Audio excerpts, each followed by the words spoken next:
சர்வதேச பங்குச் சந்தைகளின் வீழ்ச்சி காரணமாக இந்த வார தொடக்கத்திலேயே இறங்கு முகத்துடன் தொடங்கிய தங்கத்தின் விலை இன்றும் கணிசமாக சரிவை சந்தித்துள்ளது. சென்னையில் இன்று 22 கேரட் ஆபரண தங்கத்தின் விலை சவரனுக்கு 800 ரூபாய் குறைந்து ஒரு சவரன் தங்கத்தின் விலை 1,09,360 ரூபாய்க்கு விற்பனையாகிறது. கிராமுக்கு 100 ரூபாய் குறைந்து ஒரு கிராம் தங்கம் 13,670 ரூபாய்க்கு விற்கப்படுகிறது.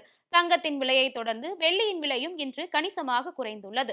சென்னையில் சில்லறை வர்த்தகத்தில் வெள்ளியின் விலை கிராமுக்கு 5 ரூபாய் குறைந்து ஒரு கிராம் வெள்ளி 250 ரூபாய்க்கும், கிலோவுக்கு 5,000 ரூபாய் குறைந்து ஒரு கிலோ வெள்ளி 2,50,000 ரூபாய்க்கும் விற்பனையாகி வருகிறது. கடந்த வாரத்தில் ஏறுமுகத்தில் இருந்த தங்கத்தின் விலை இந்த வார தொடக்கத்திலிருந்தே கணிசமாக சரிவை சந்தித்து வருவது நடுத்தர மக்களிடையே நிம்மதியை ஏற்படுத்தியுள்ளது.